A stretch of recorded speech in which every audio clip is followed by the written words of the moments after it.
Hello everyone, welcome back to my YouTube channel. This is the third lecture of our CSIR lecture series. If you have not seen the previous lectures, you can tap on the I button या फिर आपको playlist में भी channel की playlist बनी हुई है, बना दी गई है, उस playlist में भी आपको lecture previous मिल जाएंगे, है ना।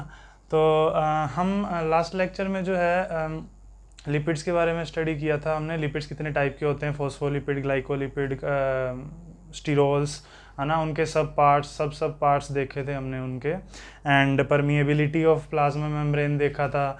परमिएबिलिटी ऑफ प्लाज्मा मेम्ब्रेन में हमने देखा था कि प्लाज्मा मेम्ब्रेन जो है वो गैसेस के लिए सबसे ज़्यादा परमिएबल होती है, हाईली परमिएबल होती है। उसके बाद वाटर के लिए, देन लार्ज मॉलिक्यूल्स लाइक ट्राइफेन, urea and all organic molecules, है ना। एंड एट लास्ट सबसे कम परमिएबिलिटी शो करती है plasma membrane for the charged ions, right. तो लिपिड के बारे में उसी के एक्सटेंशन में हम कोलेस्ट्रॉल देखा था, हम अनसैचुरेटेड, सैचुरेटेड लिपिड्स के बारे में भी देखा था हमने, है ना। एंड उन पे टेम्परेचर का क्या इफ़ेक्ट होता है, फ्लूइडिटी कैसे हिंडर करती है। तो आज हम लिपिड मॉलिक्यूल्स को ही और कंटिन्यू करेंगे। और लिपिड मॉलिक्यूल्स जो हैं प्लाज्मा मेम्ब्रेन में, जो कि बायलेयर की फॉर्म में प्रेजेंट है, वो मूवमेंट्स कैसे शो करते हैं। Plasma membrane is dynamic and asymmetric. Dynamic होती है, फ्लूइड होती है, ये तो हमें पता है, लेकिन किसके कारण होती है? लिपिड मॉलिक्यूल्स के कारण। अब लिपिड मॉलिक्यूल्स कैसे कैसे मूवमेंट शो करते हैं वो आज हम कैरी ऑन करेंगे अपने इस लेक्चर में। तो स्टार्ट करते हैं। सबसे पहले अगर हम बात करें लिपिड जो है,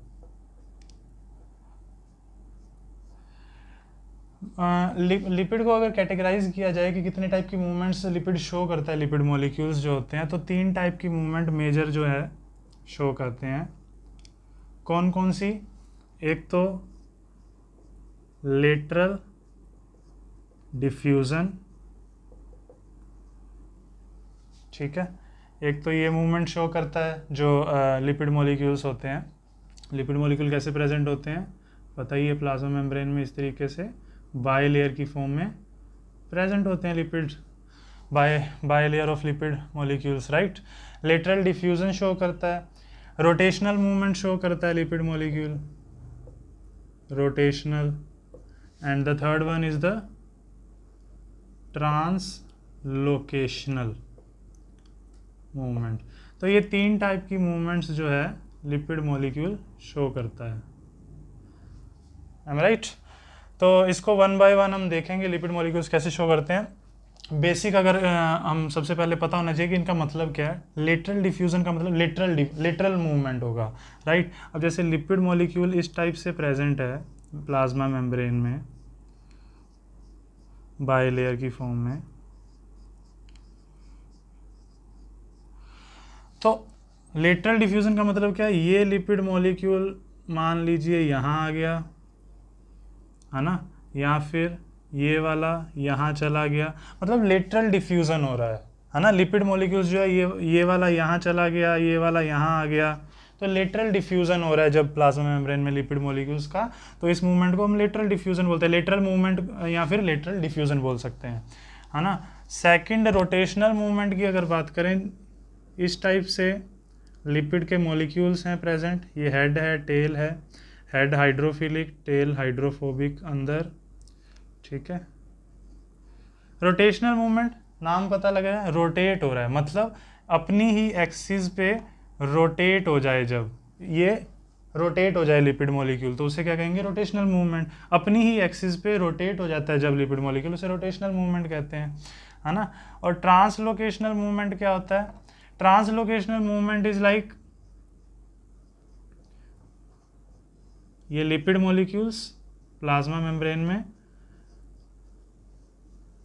तो लिपिड मॉलिक्यूल जब ये इस वाले जो आउटर लेयर जो है, इसको हम आउटर लीफलेट बोल सकते हैं, OL आउटर लीफलेट, इसको हम इनर लीफलेट बोलते हैं, ठीक है।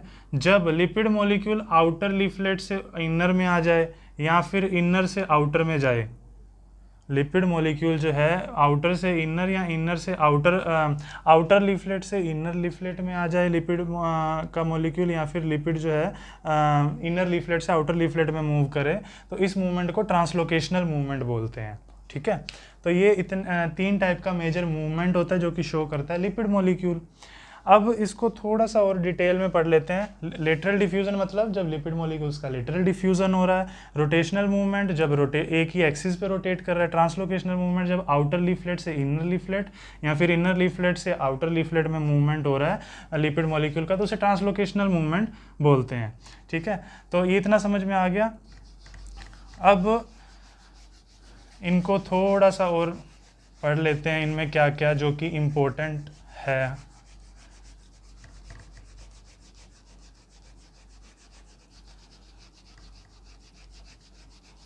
इसमें हम सबसे पहले लेटरल डिफ्यूज़न जो है, ये अब देखो ये मूवमेंट्स होते हैं, इन सब के कारण ही प्लाज्मा मेम्ब्रेन जो है, इन सभी के कारण ही क्या बोला जाता है कि ये पॉइंट आप नोट कर लीजिएगा कि प्लाज्मा मेम्ब्रेन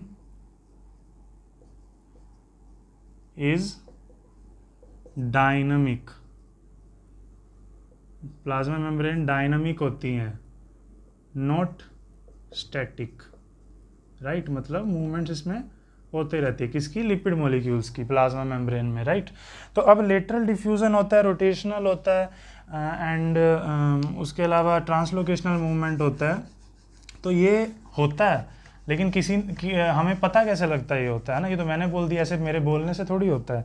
तो लेटरल डिफ्यूज़न की अगर बात करें, LD लिख रहा हूँ मैं शॉर्ट में, लेटरल डिफ्यूज़न। ठीक है, लेटरल डिफ्यूज़न। ठीक है, लेटरल डिफ्यूज़न को डिटेक्ट करने के लिए एक टेक्निक होती है जो बहुत इंपॉर्टेंट है। अगर आपकी MSc बॉटनी या ज़ूलॉजी से है या फिर बायो की किसी स्ट्रीम से है, तो उसमें आई होप आपने इसको पढ़ा होगा, या तो मॉलिक्यूलर बायोलॉजी या सेल बायोलॉजी में कहीं ना कहीं पढ़ा होगा। एक टेक्निक होती है जिस टेक्निक का नाम है फ्रैप, FRAP। सुना हुआ है तो बहुत अच्छी बात है, नहीं सुना हुआ है तो भी मैं बता देता हूँ। फ्रैप टेक्निक जो है, फ्रैप टेक्निक से लेटरल डिफ्यूज़न प्लाज्मा मेम्ब्रेन में हो रहा है, इसका हमें कंफर्मेशन मिलता है। कैसे? फ्रैप का पहले तो फुल फॉर्म पता होना चाहिए, that is fluorescence recovery, fluorescence recovery after या against photobleaching, photobleaching. ठीक है, नाम से कुछ कुछ समझ में आ रहा होगा। लेटरल डिफ्यूज़न जो है उसको हम किस टेक्निक से कंफर्म करते हैं? फ्रैप टेक्निक से, fluorescence recovery after photo bleaching या फिर fluorescence recovery against photo bleaching. कुछ बुक्स में अगेंस्ट लिखा हुआ है, तो एक ही बात है। तो इस टेक्निक में अब होता क्या है कि फ्लोरोसेंस की रिकवरी होगी, पहले हम फोटो ब्लीचिंग करेंगे, पहले फ्लोरोसेंस देंगे लिपिड मॉलिक्यूल पे। अब इस टेक्निक में क्या होगा, प्लाज्मा मेम्ब्रेन जो है उस पर हम पहले फ्लोरोसेंस देंगे, उसके बाद फोटो ब्लीचिंग देंगे, मतलब लेज़र बीम डालेंगे एक, है ना? बहुत ज़्यादा हाई अमाउंट की नहीं, लो अमाउंट की लेज़र बीम डालेंगे, जिससे क्या होगा, ब्लीच हो जाएगा, जो फ्लोरोसेंस है वो गायब हो जाएगा। और कुछ टाइम बाद फिर हम रिजल्ट्स देखेंगे अपने कि क्या रिजल्ट्स आते हैं। तो हम देखेंगे कि फ्लोरोसेंस की रिकवरी हो रही है। इसको हम डायग्राम से समझ सकते हैं। ये नेम आप याद रखिएगा, फ्रैप टेक्निक जो है। अब मैं इसको फ्रैप ही लिखूंगा, इतनी बड़ी फुल फॉर्म नहीं लिखूंगा, वरना हमारा बड़ा सा बोर्ड जो है वो गुस्सा मान जाएगा। तो फ्रैप जो है, इसमें क्या होता है, मान लो ये है हमारी लेयर लिपिड की, है ना, by layer of lipid present है ये प्लाज्मा मेम्ब्रेन में। अब इस पे हमने क्या किया, अप्लाई किया फ्लोरोसेंस, ये फ्लोरोसेंस अप्लाई कर दिया। आ गई बात समझ में? क्या किया, फ्लोरोसेंस अप्लाई कर दिया, इस टाइप से इन पे फ्लोरोसेंस अप्लाई कर दिया। क्या अप्लाई किया? फ्लोरोसेंस, जो कि हमें डिटेक्ट करे, मतलब कि कैसे मूवमेंट शो हो रहा है ना। फ्लोरोसेंस तो अब कॉमन हो गया होगा, अब तक आपने काफ़ी बार पढ़ा होगा। तो फ्लोरोसेंस अप्लाई करने के बाद हमने इसको क्या दी, लेज़र बीम। और लेज़र बीम देने के बाद क्या हुआ, लेज़र बीम देने के बाद ये पता लगा कि लिपिड बाइलेयर कितने थे, उतने ही बना देता हूँ मैं, 1 2 3 4 5। ठीक है, 1 2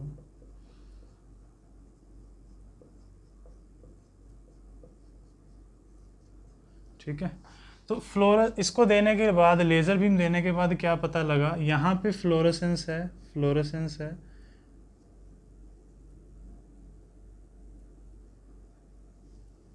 कुछ समझ में आ रहा है क्या हुआ यहाँ पे? ये डॉट्स जो हैं ये फ्लोरेसेंट, मतलब इस मॉलिक्यूल पे फ्लोरेसेंस है, इस पे सब पे हमने फ्लोरेसेंस दिया था। जब हमने लेज़र बीम दी उसके बाद क्या हमने देखा, लेज़र बीम देने के बाद कि कुछ मॉलिक्यूल्स के ऊपर से फ्लोरेसेंस हट गया है, फ्लोरेसेंस कम हो गया है, मतलब कुछ पे है कुछ पे नहीं है। फिर उसके बाद क्या हुआ, कुछ टाइम बाद इसी में देखा गया 1 2 3 4 5 फिर से बना दिए, 1 2 3 4 5।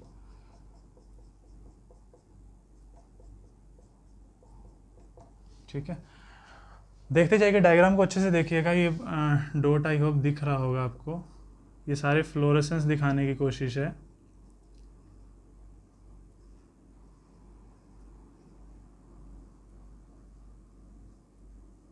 ठीक है, फ्लोरेसेंस हर मॉलिक्यूल पे।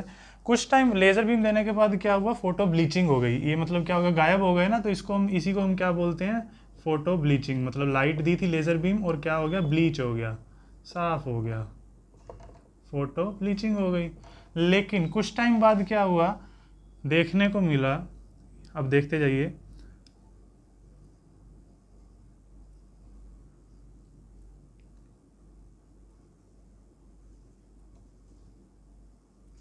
कुछ डिफरेंस समझ में आ रहा है क्या हुआ, कुछ डिफरेंस समझ में आ रहा हो अगर। इसमें हुआ क्या है, इसमें फ्लोरेसेंस, अब पहले देखा होगा आपने, यहाँ पे 2 मॉलिक्यूल यहाँ पे नहीं था, लेकिन कुछ टाइम बाद वहाँ पे फ्लोरेसेंस आ गया, मगर किसी और मॉलिक्यूल पे नहीं है अब फ्लोरेसेंस। अब बात समझ रहे हैं, मतलब यहाँ नहीं था लेकिन अब यहाँ पे है, अब कहीं और नहीं है। इसका मतलब क्या है, मॉलिक्यूल्स लेटरल डिफ्यूज हो रहे हैं। यहाँ तो ये मॉलिक्यूल इधर उठ के आ गया, राइट, इस टाइप से यहाँ उठ के, ये वाले इधर उठ कर आ गए, ऐसा कुछ हुआ है इसमें। इसका मतलब इसे ही क्या बोलते हैं हम, रिकवरी हुई है। ये recovery of what, recovery of fluorescence, fluorescence का रिकवरी हुआ है यहाँ पे। तो यही फ्रैप टेक्निक है जिससे कि हम लेटरल डिफ्यूजन का पता करते हैं। इसमें क्या, हमें लेटरल डिफ्यूजन का पता लगा कि इसमें इस इधर से इधर चला गया, इधर से इधर चला गया जो फ्लोरेसेंस था, मतलब फ्लोरेसेंस नहीं गया, लिपिड मॉलिक्यूल गया है। तो it is all about FRAP technique actually में, है ना। अगर इसको मैं एक ग्राफिकल फॉर्म में देखें हम, तो ये आई होप ये समझ आ गई होगी आपको टेक्निक। सबसे पहले क्या किया, फ्लोरेसेंस अप्लाई किया। मान लीजिए एक तरफ भी अप्लाई किया हमने, तो उसको अगर सिर्फ लेटरल डिफ्यूज़न अच्छे से अगर हम देखना चाहते तो एक तरफ अप्लाई किया हमने, मान लो एक तरफ फ्लोरेसेंस अप्लाई किया, उसके बाद हमने क्या देखा कि वहाँ पे कुछ मॉलिक्यूल्स ऐसे हैं जिसमें फ्लोरेसेंस रिमूव हो गया है, ब्लीच हो गया है, ठीक है, after putting the laser beam. उसके कुछ टाइम बाद रिकवरी हुई, 15 मिनट, आधा घंटा, एक दिन बाद।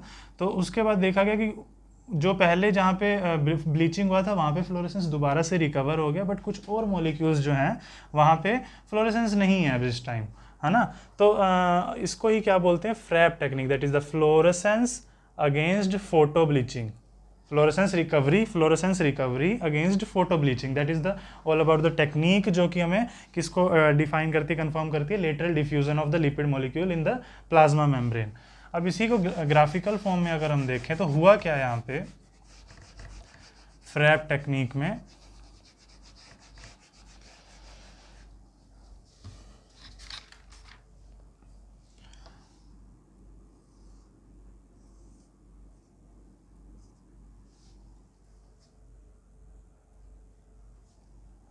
ठीक है, ये एक्स एक्सिस हो गई, ये वाई एक्सिस। इस पे अगर टाइम को रखें हम, ठीक है, और इधर रखें हम फ्लोरेसेंस, राइट, फ्लोरेसेंस रख दिया इधर। तो इसके बीच में ग्राफ अगर हम देखें तो कैसा बन रहा है, पहले फ्लोरेसेंस था, एकदम से क्या हुआ, डाउन हुआ। कब, जब हमने फोटो ब्लीचिंग दी, फोटो ब्लीचिंग, जब फोटो ब्लीचिंग की तो एकदम से क्या हो गया, डाउन हो गया। फोटो ब्लीचिंग करते ही फ्लोरेसेंस का अमाउंट डाउन हो गया। अब फ्लोरेसेंस जैसे ही डाउन हुआ, लेकिन कुछ टाइम बाद क्या हुआ, रिकवरी होनी स्टार्ट हुई, कुछ टाइम बाद क्या हुआ, फ्लोरेसेंस का रिकवरी होना स्टार्ट हुआ। इसी को क्या बोलते हैं, फ्लोरेसेंस की रिकवरी, रिकवरी ऑफ फ्लोरेसेंस।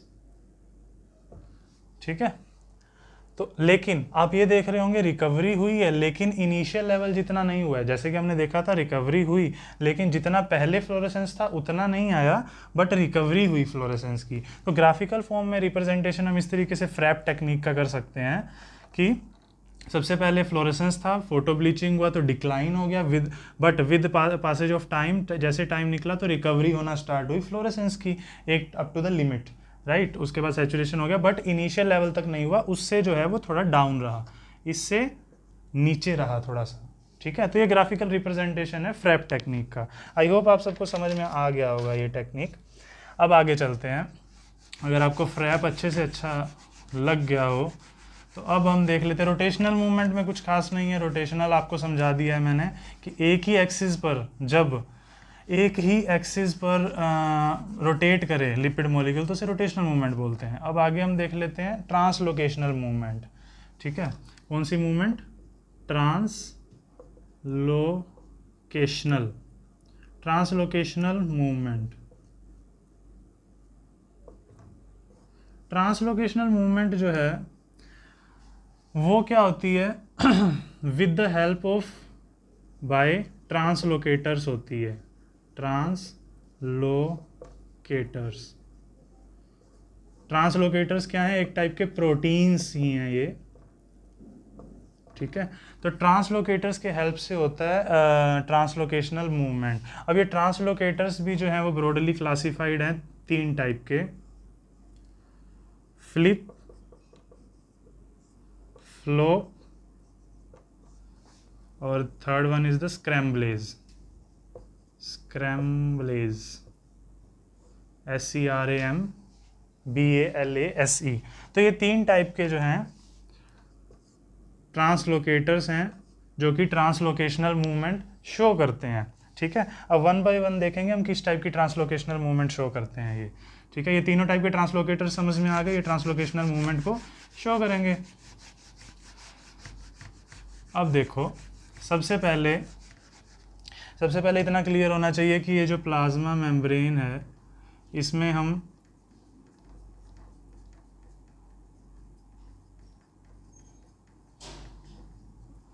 ये आउटर जो है इसको हम क्या बोलते हैं, आउटर लीफलेट, और ये क्या है, इनर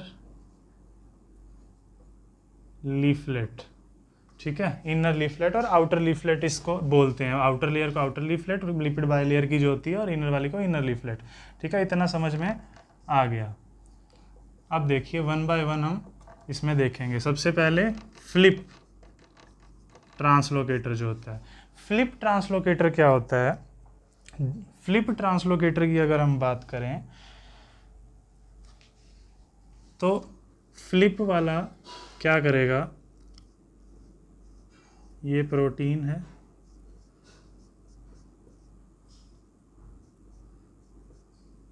प्रोटीन की बायलेयर। ये बायलेयर में क्या करता है, ये मान लो यहाँ पे है फ्लिप प्रोटीन है ये। ठीक है, F लिख देता हूँ मैं, फ्लिप प्रोटीन। ये क्या करेगा, आउटर लीफलेट से इनर लीफलेट की तरफ मूवमेंट शो करवाएगा। मतलब आउटर लीफलेट से इनर लीफलेट की तरफ, जब outer to inner leaflet movement show होता है लिपिड मॉलिक्यूल का, तो वो कौन करवाता है, फ्लिप ट्रांसलोकेटर करवाता है। और इस मूवमेंट को क्या बोलते हैं, फ्लिपेज। मतलब फ्लिपेज ट्रांसलोकेटर का नाम है और फ्लिप मूवमेंट है। ठीक है, वहाँ पे करेक्ट कर लीजिएगा। फ्लिप एज जो है, फ्लिप एज ट्रांसलोकेटर है, फ्लोपेज और स्क्रैम्बलेज है। मैंने शायद फ्लिप और फ्लोप लिख दिया है। फ्लिप मूवमेंट शो कर रहा है, इसको क्या कहेंगे, फ्लिप। जब आउटर लीफलेट से इनर लीफलेट में मूवमेंट शो होता है लिपिड बायलेयर में लिपिड मॉलिक्यूल का, तो उसे बोलते हैं फ्लिप मूवमेंट। और किसके थ्रू होता है ये, फ्लिपेज के थ्रू, जिसको F से डिनोट किया गया। इतनी बात समझ में आ गई। दूसरा क्या है, फ्लोप मूवमेंट। 3 टाइप का मूवमेंट होता है ट्रांसलोकेशनल मूवमेंट में भी, flip movement, flop movement. Flop movement में क्या होता है, इस तरीके से बाइलेयर, मान लीजिए यहाँ पे फ्लोपेज प्रेजेंट है, FO लिख देता हूँ मैं यहाँ पे, फ्लोपेज। यहाँ पे कौन सा ट्रांसलोकेटर होता है? फ्लोपेज। ट्रांसलोकेटर का नाम क्या है? फ्लोपेज। इसमें क्या था? फ्लीपेज। ये क्या करेगा? Inner to outer movement, inner leaflet जो है उससे आउटर लीफलेट में मूवमेंट लिपिड मॉलिक्यूल का करवाएगा। लिपिड मॉलिक्यूल जो है वो इनर लीफलेट से आउटर लीफलेट की तरफ मूव करेगा with the help of floppase translocator और प्रोटीन, और इस मूवमेंट को क्या बोलेंगे? Flop movement. It is a kind of translocational movement. जब फ्लिपेज ट्रांसलोकेटर मूवमेंट करवाएगा from outer leaflet to inner leaflet, उसे बोलेंगे flip movement with the help of flippase translocator. Third one is the scramblase, right. Scramblase जो है ये संत आदमी है। स्क्रैम्बलेज क्या करता है? ये मान लीजिए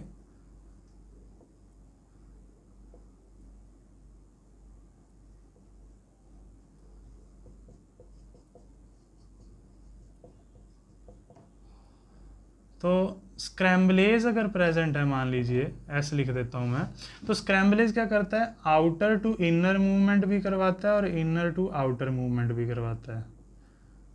आ रही बात समझ में? दोनों, मतलब ये फ्लिप एंड फ्लॉप दोनों। थर्ड मूवमेंट क्या है? Flip and flop both. और ये करवाता कौन है? स्क्रैम्बलेज। स्क्रैम्बलेज ट्रांसलोकेटर। स्क्रैम्बलेज ट्रांसलोकेटर जो होता है वो outer leaflet to inner leaflet भी मूवमेंट करवाता है लिपिड मॉलिक्यूल की, और inner leaflet to outer leaflet भी मूवमेंट करवाता है लिपिड मॉलिक्यूल की, राइट। तो 3 टाइप के ट्रांसलोकेटर्स हैं, फ्लिपेज, फ्लोपेज, स्क्रैम्बलेज, जो कि ट्रांसलोकेशनल मूवमेंट करवाते हैं। ट्रांसलोकेशनल मूवमेंट भी 3 टाइप की है। फ्लिपेज जो होता है वो फ्लिप मूवमेंट करवाता है, फ्लोपेज जो होता है वो फ्लॉप मूवमेंट करवाता है, स्क्रैम्बलेज जो होता है वो फ्लिप एंड फ्लॉप मूवमेंट दोनों करवाता है, ठीक है। फ्लिपेज मूवमेंट का मतलब क्या है? When lipid molecule moves from the outer leaflet to inner leaflet. और floppase movement when lipid molecule moves from the inner leaflet to outer leaflet. Scramblase movement, scramblase translocator है, फ्लिप एंड फ्लॉप दोनों movement कराता है, outer to inner leaflet movement भी करवाता है और inner to outer leaflet movement भी करवाता है। तो ये ऑल अबाउट ट्रांसलोकेशनल मूवमेंट था। और एक मैं आप बात इसमें एक्स्ट्रा बता देता हूँ जो इम्पोर्टेंट है, कि इसमें ATP यूज़ होता है। ATP यूज़ होता है।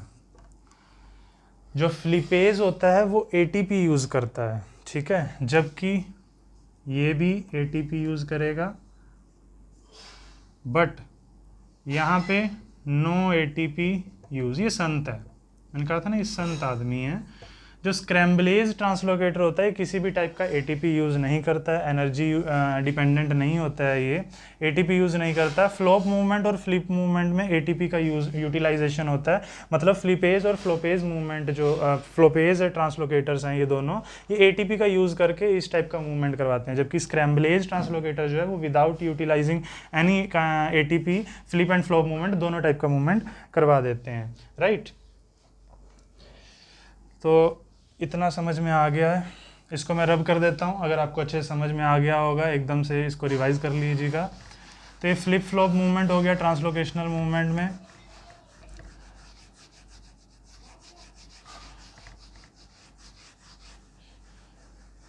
अच्छा, ये जो स्क्रैम्बलेज है, ये स्क्रैम्बलेज जो है इसमें ATP यूज़ नहीं करता, तो ये क्या किस बेसिस पे करता है? ये कैल्शियम ग्रेडियंट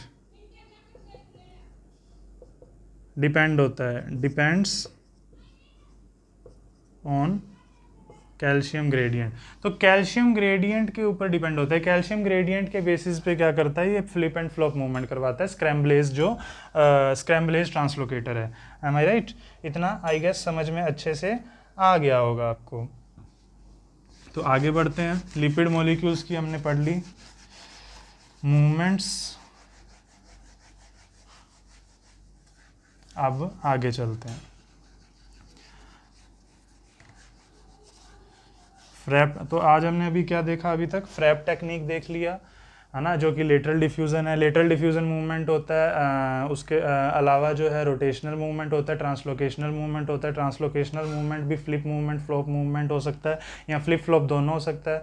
फ्लिप मूवमेंट जो होता है वो फ्लिपेज ट्रांसलोकेटर करवाता है, जो कि एटीपी का यूटिलाइजेशन करता है, और outer leaflet to inner leaflet जो है क्या करवाता है, outer leaflet to inner leaflet movement करवाता है लिपिड मॉलिक्यूल का। जबकि जो फ्लोपेज है वो ट्रांसलोकेटर क्या करता है, inner leaflet to outer leaflet movement करवाता है, और फ्लोप मूवमेंट जिसको बोलते हैं। और स्क्रैम्बलेज जो होता है वो without utilising any ATP flip movement and flop movement दोनों टाइप का मूवमेंट करवाता है। तो ये था ट्रांसलोकेशनल मूवमेंट, राइट। तो और एक चीज़ और इसमें इम्पोर्टेंट है कि जो ये है ट्रांसलोकेशनल मूवमेंट है, ट्रांसलोकेशनल मूवमेंट जो है,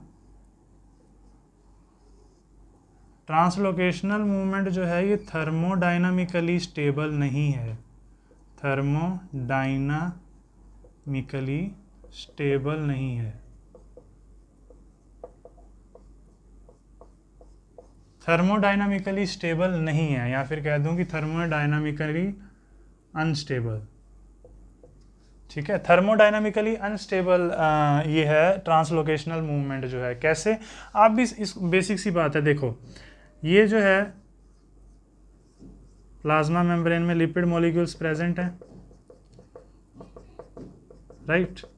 देखो ट्रांसलोकेशन लेटरल डिफ्यूजन में क्या हो रहा था, एक ही लीफलेट का जो मॉलिक्यूल है वो इधर से उधर लेटरल मूवमेंट कर रहा था, और रोटेशनल मूवमेंट में भी क्या हो रहा था, वो अपनी एक्सिस पे ही रोटेट कर रहा था। बट इसमें ट्रांसलोकेशनल मूवमेंट में क्या कर रहा है, वो आउटर लीफलेट टू इनर आ रहा है या फिर इनर टू आउटर जा रहा है। लेकिन आपको ये पता होगा ये जो आउटर वाला रीजन है ये हाइड्रोफिलिक है, हाइड्रोफिलिक हेड जो हेड रीजन जो है, और जबकि बीच का जो रीजन है वो क्या है, हाइड्रोफोबिक रीजन है।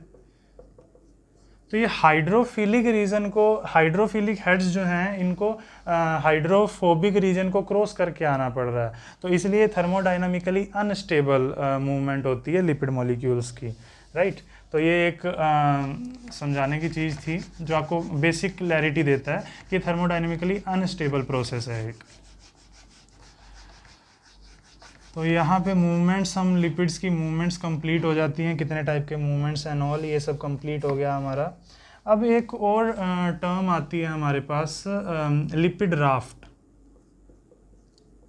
Lipid raft. एक ये टर्म आपने हो सकता है ना सुनी हो, लिपिड राफ्ट एक टर्म आती है। ये क्या होता है कि कुछ पर्टिकुलर टाइप के मॉलिक्यूल्स जो हैं वो एक साथ इकट्ठे हो जाते हैं, उसको लिपिड राफ्ट बोलते हैं। मतलब क्या है, पर्टिकुलर टाइप के मॉलिक्यूल्स जब एक साथ आ जाते हैं, है ना, कंबाइनली वर्क करना स्टार्ट करते हैं, तो उसको ही हम लिपिड राफ्ट बोलते हैं। Are you getting my point? Suppose कि ये कोई सेल है, क्या है, सेल, इसकी मेम्ब्रेन पे इस रीजन पे कोई 3 मॉलिक्यूल्स हैं। 3 मॉलिक्यूल्स कौन कौन से हैं, मान लीजिए जीपीआई प्रोटीन है, GPI protein, sphingolipid, sphingolipid and cholesterol. ये 3 मैंने एग्जांपल इसलिए लिए हैं क्योंकि ये most commonly lipid raft form करते हैं। ये तीनों मॉलिक्यूल्स एक साथ प्रेजेंट होते हैं और कंबाइनली एक स्पेसिफिक फंक्शन जो है परफॉर्म करते हैं। तो जब स्पेसिफिक टाइप के, मतलब क्या है, स्पेसिफिक, या फिर मैं बोलूँ कि particular type of molecules jointly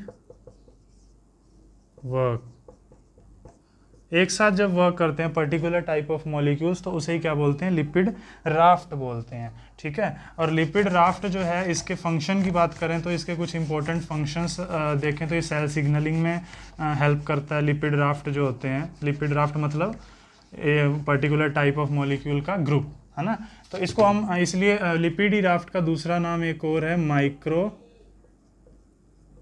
domain. Lipid raft को हम माइक्रो डोमेन भी बोल देते हैं।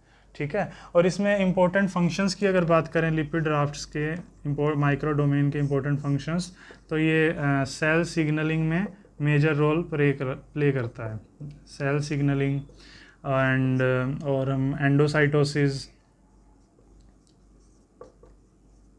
राइट। तो सेल सिग्नलिंग एंड एंडोसाइटोसिस जैसे कुछ मेजर फंक्शंस जो हैं वो लिपिड ड्राफ्ट के थ्रू प्ले होते हैं। ये इसमें अपना मेजर रोल देता है, मेजर कंट्रीब्यूशन लिपिड ड्राफ्ट्स का रहता है इसमें।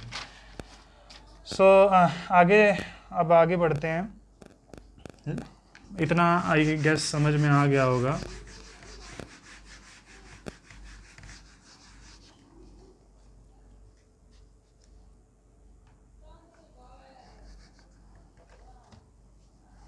तो लास्ट पेशकश लिपिड इसके बाद ख़त्म हो जाएगा और प्रोटीन शुरुआत करेंगे। उसके बाद हम लिपिड जो है ना दो फॉर्म में हो सकता है, या तो हो सकता है ये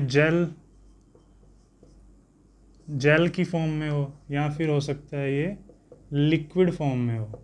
लिपिड जो है जेल फॉर्म में कब होगा, जब टेम्परेचर ज़्यादा होगा या कम होगा, बताइए। टेम्परेचर जब ज़्यादा होता है तो आदमी क्या होता है, पिघल जाता है ना, ये पहले भी हमने पढ़ा। तो लिक्विड कब होगा, जब टेम्परेचर हाई होगा। हाई टेम्परेचर जब होगा तो लिपिड जो होंगे वो प्रेजेंट होंगे लिक्विड फॉर्म में। किसमें प्रेजेंट होंगे, लिक्विड फॉर्म में। जब टेम्परेचर लो होगा तो जेल फॉर्म में प्रेजेंट होंगे lipids. Are you getting my point.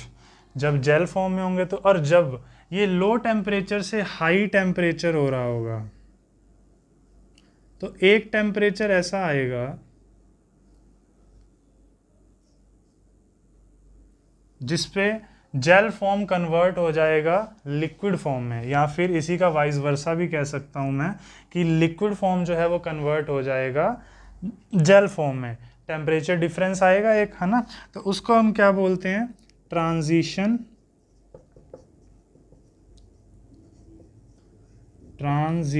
Temperature, right. तो वो टेम्परेचर जिसको TM से डिनोट करते हैं हम, TM छोटा।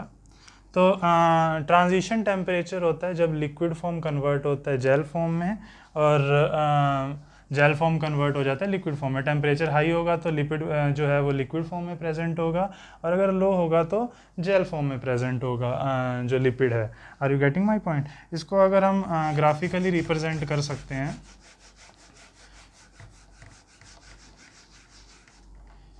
ग्राफिकली कैसे रिप्रेजेंट करेंगे हम इसको, अगर इस पे मैं टेम्परेचर ले लूँ एक्स एक्सिस पे टेम्परेचर, और वाई एक्सिस पे ले लूँ फ्लूइडिटी। अब आई गेस फ्लूइडिटी वर्ड काफ़ी अपना अपना सा लगने लगा होगा। तो फ्लूइडिटी हो गई, ठीक है। Are you getting my point. तो इसके बाद क्या है, पहले था मान लो जेल, टेम्परेचर इंक्रीज हो रहा है और बन गया, क्या बन गया, लिक्विड। तो एक ऐसा टेम्परेचर TM, इससे पहले जेल था, उसके बाद लिक्विड था, ठीक है। तो ये ग्राफिकली हम इस तरीके से इसको रिप्रेजेंट कर सकते हैं। अब लिक्विड से ज़्यादा क्या, हवा तो बनेगा नहीं, है ना। तो जेल से एक पर्टिकुलर लिमिट तक लिक्विड बन जाएगा उसके बाद, और ये बीच का ये जो है टेम्परेचर, इसी को क्या बोलते हैं, ट्रांजिशन टेम्परेचर, ट्रांजिशन टेम्परेचर, ठीक है। तो ये लिपिड जो है कंप्लीट हो रहा है हमारा यहाँ पे। एक चीज़ और मैं बेसिक सी बता देता हूँ जिससे हो सकता है कभी क्वेश्चन आ जाए अगर, तो सिंपल सी बात याद रखिएगा, आउटर लीफलेट और इनर लीफलेट होता है,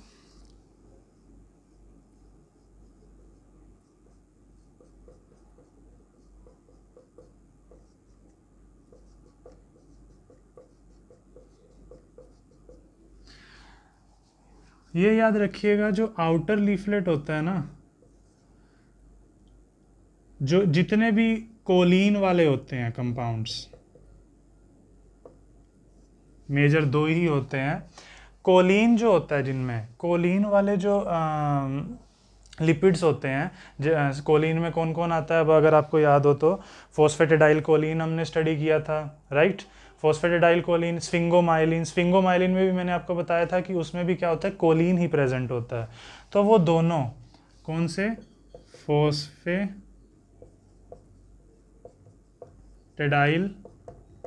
Colin and the second one is the sphingomyelin, sphingomyelin. तो इन दोनों में क्या होता है, कोलिन होता है। स्फिंगोमाइलिन न्यूरॉन्स में प्रेजेंट जो होता है स्फिंगोफोस्फोलिपिड का एग्जांपल है, और फोस्फेटिडाइल कोलिन जो है वो ग्लिसरोफोस्फोलिपिड का एग्जांपल है। ठीक है, इतना हम पहले अपने फर्स्ट 2 लेक्चर्स में स्टडी कर चुके हैं। तो ये हमेशा जो होते हैं वो आउटर लीफलेट में प्रेजेंट होते हैं। कहाँ पे प्रेजेंट होते हैं, outer leaflet, outer leaflet of plasma membrane. तो ये प्लाज्मा मेम्ब्रेन के आउटर लीफलेट में हमेशा प्रेजेंट होते हैं जितने भी कोलिन वाले होते हैं, जैसे फोस्फेटिडाइल कोलिन एंड स्फिंगोमाइलिन, ये outer leaflet of plasma membrane में प्रेजेंट होते हैं। और बाकी के जितने भी हमने एग्जांपल स्टडी किए थे, जैसे फोस्फेटिडाइल सेरीन, फोस्फेटिडाइल इथेनॉलएमीन, ये सब क्या होते हैं, इनर लीफलेट्स में होते हैं, है ना, इनर लीफलेट्स में होते हैं। जैसे इसमें बहुत सारे आ गए, फोस्फेटिडाइल सेरीन, है ना, या फिर फोस्फेटिडाइल एथेनॉल